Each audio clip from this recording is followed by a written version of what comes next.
Assalamualaikum warahmatullahi wabarakatuh. Selamat pagi anak-anak, good morning student. Mudah-mudahan anak-anak selalu dalam keadaan sehat walafiat, baik di rumah, di pondok maupun di mana-mana. Anak-anakku sekalian, sekarang ini kita tahu kita masuk dalam masa yang seperti ini, masa yang sulit, masa yang begitu kerasnya. Tapi saya minta kepada kalian harus tetap semangat, tetap belajar, tetap bersungguh-sungguh. Karena apa? Cita-cita yang kalian inginkan, cita-cita yang kalian harapkan itu ada dalam mata kita. Jadi salah satu kunci keberhasilan seseorang itu adalah melalui proses. Nah, sekarang ini Miss Wina akan menerangkan tentang definisi belajar secara efektif. Anak-anak tentu kalian ingat, tentu kalian mengerti secara detail apa sih sebenarnya belajar itu. Yang perlu kalian ketahui adalah belajar itu adalah proses, sebuah proses untuk mencapai atau mencapai sebuah target. Kalau kalian ingin menginginkan sesuatu, contoh ketika kalian menghadapi ujian misalnya, kalian bisa berhasil dengan cara belajar yang efektif. Belajar yang efektif itu adalah belajar yang dilakukan dengan bersungguh-sungguh, mengetahui waktu dengan jelas, dan serta tekun disiplin. Jadi anak-anak, kalau kalian ingin belajar, sebagai seorang guru, mungkin saya tidak bisa memberikan contoh belajar yang efektif itu bagaimana. Karena yang tahu secara detailnya bagaimana kalian bisa mencapai sebuah target itu apabila kalian dilakukan dengan konsep saya harus seperti ini, jam segini harus segini, jam ini harus ini. Kalau kalian tidak memiliki konsep dalam belajar, saya yakin waktu yang kalian miliki itu adalah sia-sia.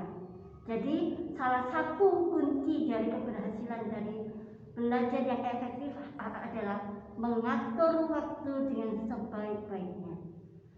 Dan yang kedua, belajar secara efektif itu Anda bisa lakukan, anak-anak bisa lakukan dengan cara apa?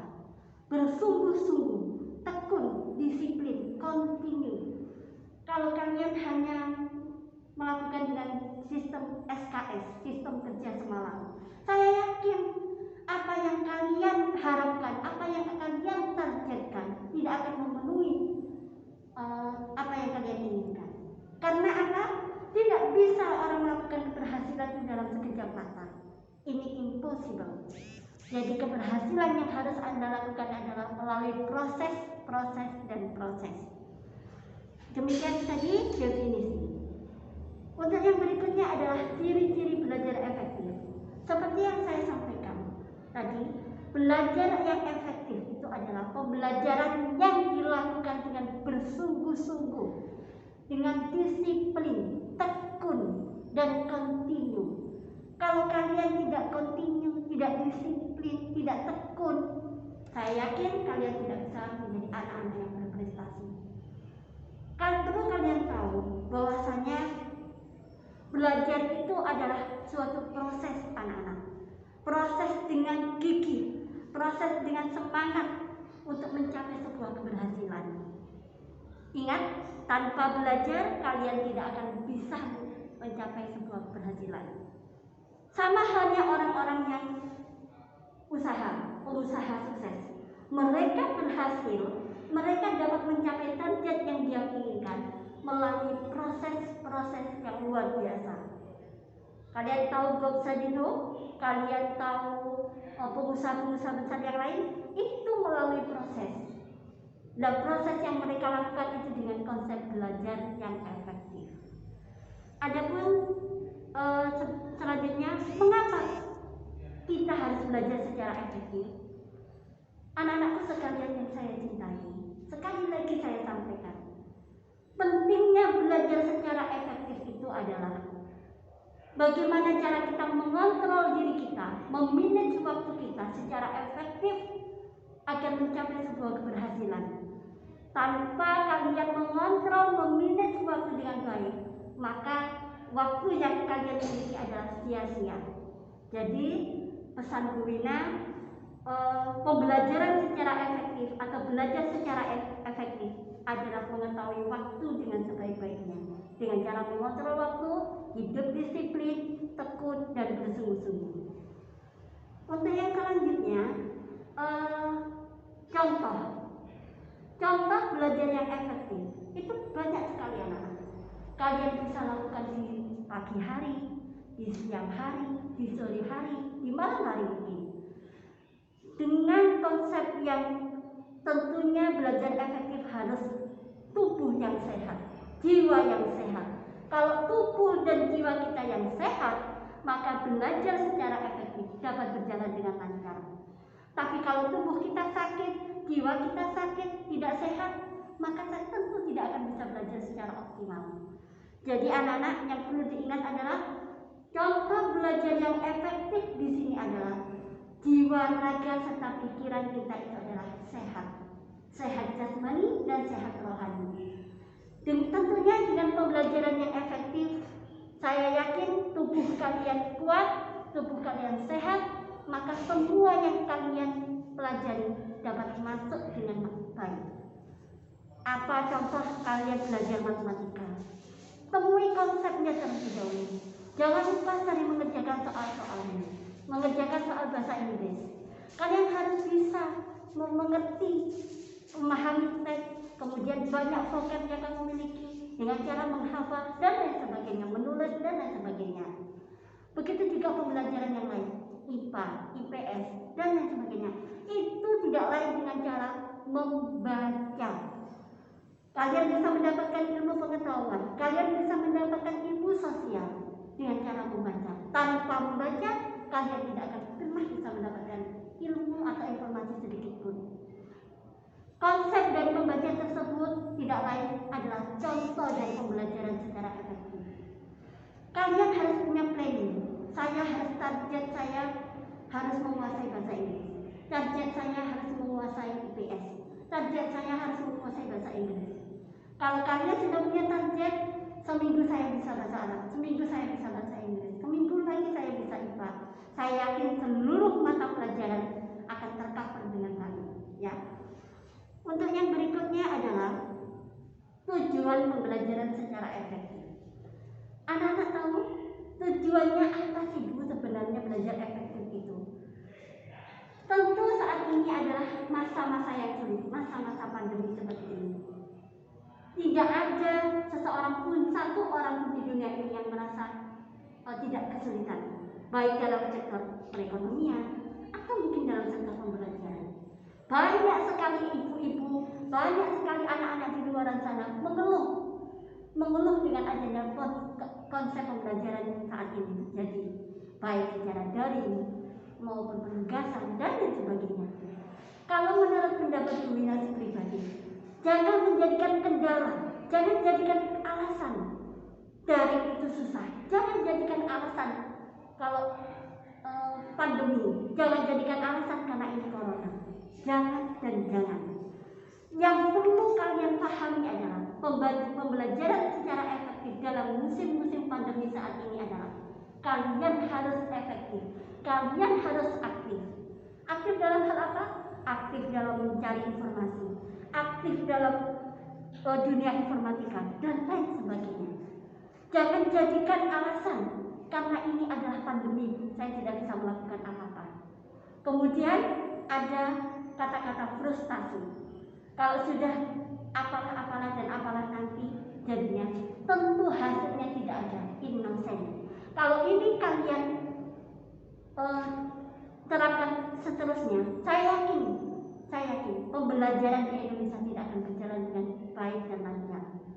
Jadi anak-anak yang perlu kalian pahami di sini adalah karena ini musim pandemi, karena ini adalah musim seperti ini, kalian harus belajar mandiri tanpa bantuan siapapun. Baik Bapak Ibu guru. Bapak Ibu guru di sini adalah sebuah fasilitator, tapi semua ada di tangan kalian. Semua masa depan kalian ada di tangan kalian. Saya hanya menyarankan barang siapa yang bersungguh-sungguh maka dia akan mencapai keberhasilan. Manjadda wajada, man sabara dhafira. Itu sangat jelas teman-teman. Siapa yang bersungguh-sungguh, maka dia akan mendapatkan apa yang dia inginkan. Barang siapa yang bersabar, maka dia akan tunjukkan jalannya. Maka dari itu anak-anak, tujuan belajar efektif di sini adalah tidak lain dan tidak bukan untuk meraih masa depan kalian. Masa depan kalian, cita-cita kalian, harapan dan impian kalian ada di tangan kalian sendiri. Bukan bapak ibu guru, bukan orang tua, bukan guru les, bukan siapapun itu, tapi semuanya ada di tangan kalian. Hanya kalian yang bisa menjalankan, menggerakkan kemana kalian harus berjalan. Ke kiri kah, ke kanan kah, semuanya di tangan kalian.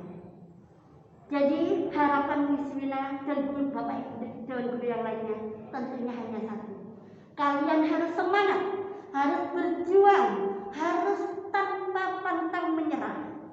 Hilangkan sikap menyerah, hilangkan sikap acuh tak acuh, ya. Jadi harus yang kalian yang pikirkan di sini adalah bagaimana saya harus berhasil, bagaimana saya harus mencapai cita-cita yang saya inginkan. Kalau saya diam di tempat tanpa berjalan, mana bisa saya memperoleh sebuah keberhasilan? Jadi sekali lagi anak-anak, keberhasilan bisa terjadi, keberhasilan bisa diraih kalau kalian dengan cara belajar yang efektif. Belajar yang efektif itu pula hanya bisa kalian tentukan pada diri kalian masing-masing. Karena saya yakin setiap individu memiliki sistem pembelajaran secara efektif pada diri masing-masing.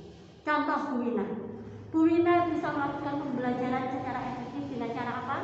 Mungkin sistemnya saya buat dengan cara mungkin saya menggunakan Zoom, video, atau mungkin saya mengajarkan anak-anak saya dengan ilmu selain ilmu yang umum. Saya juga sisipkan ilmu agama di dalamnya.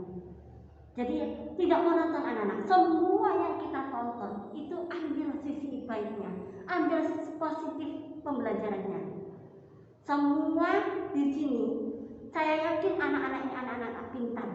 Di Mambaul Ulum orang tuanya orang tua hebat, sudah memondokkan anak-anaknya, sudah menyekolahkan di pondok pesantren, sudah menyekolahkan di yayasan yang beragama yang notabene Islam.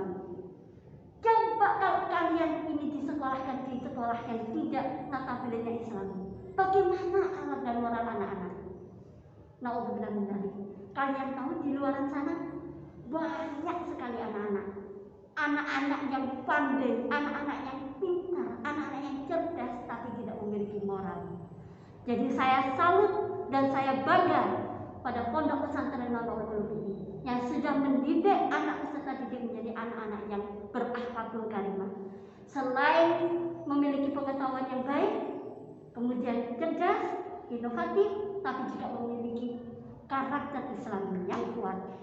Dan saya mohon kepada anak-anak, selain kalian di sini mondok, jangan lupa tetap raih cita-cita kalian. Tunjukkan bahwa pondok pesantren itu adalah pondok yang modern, pondok yang notabene tidak hanya pintar agama, tetapi juga ilmu pengetahuan dan teknologi yang lainnya. Jangan mau kalah dengan anak-anak yang luar, dan jangan berpikir anak pondok tidak bisa seperti itu. Tidak, Anda salah total anak-anak. Anak-anak pondok, anak-anak pesantren adalah anak-anak yang hebat, saya katakan. Kenapa? Karena mereka mempelajari dua sisi yang berbeda dalam sisi agama maupun ilmu sosial. Dan ini adalah luar biasa kalian dapatkan di pondok pesantren Mambaul Ulum. Kalian bisa mempelajari dua karakter ini. Saya yakin insya Allah kedepannya kalian bisa menentukan masa depan kalian. Hati-hati anak-anak melangkah, karena di luar sana banyak sekali pengaruh negatif pada diri kita.